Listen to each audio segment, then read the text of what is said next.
Hey guys, Enis here with Whiteacre Properties. I'm in Sudbury today checking in on our project here. So we have made a lot of progress.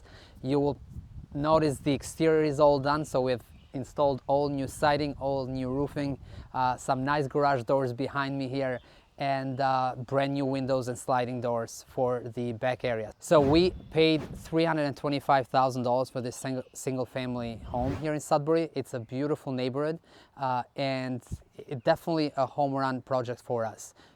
I think we're going to end up spending somewhere in the range of $250,000 to $275,000 because it's a full gut rehab. It pretty much needed everything. It was outdated, it was neglected, so there was a lot of rot in ceilings and exterior walls, so we had to repair all that. But it's going to look really good for a end buyer, and I think the target price for listing this property is going to be somewhere in the range of $850,000.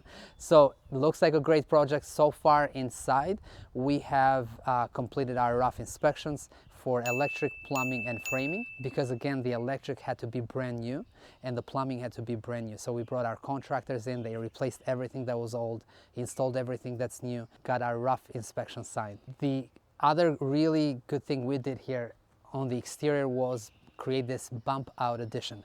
So when you drove on day one, when we came up here, there was no curb appeal. It was the grass and the landscape was completely overgrown, but you had to come all the way up to the driveway, and actually you couldn't really see the entrance door. So that didn't work for us. We wanted the front door to face the street, so we built this bump out and created a really nice curb appeal on the front of the property. So excited about that, the way this came out. I'm really happy with the finished product so far.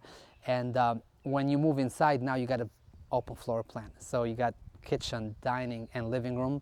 You can pretty much be in any position in the kitchen and look at the whole space. So if you have children, which most likely this is going to be a family with little children, you could be cooking in the kitchen, look at the living room and everybody's there and interact and entertain people. So I always share with you guys the challenges that we face as we go through construction on this project.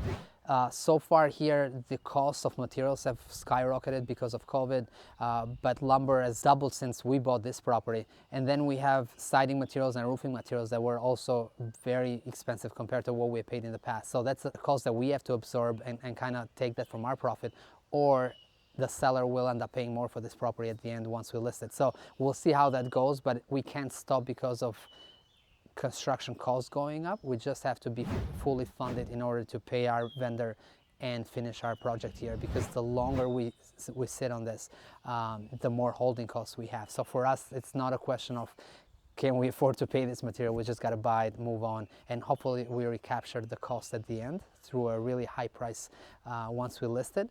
But for now, it just, we are in a good position, we can pay for it, and again, the goal is to wrap up this project as soon as possible.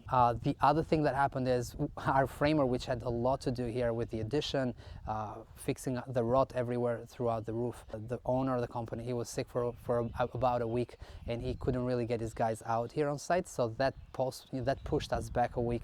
And then we had some delivery of materials delays, and that pushed us another week. So we are definitely about 2-3 weeks behind schedule here. And that's something that we try to avoid on every single project, but unfortunately there's always things that happen that we can't control. So it's not as easy as it looks sometimes, but we are staying on top of it, and we'll get this finished within the next 30 to 45 days the most. So what's next for us? At this point, we have to bring in our installation guy, because we have to do spray foam installation most likely throughout the space. And then we're going to bring our drywall and plaster company to just pretty much close all the walls. And at that point, it's going to feel like a brand new construction. And from that point on, it's mostly finished work. So flooring, the hardwood floors, the tile, the baseboards, the trim, the kitchen, the bathroom. So all of the vanities and stuff like that. So I'm excited for that, but we're about 2 or 3 weeks away from finished carpentry and finishing touches right now. So we have our designer picking out all the finished items as far as lights, faucets, the wall colors and all of that, so we can really create a beautiful product at the end.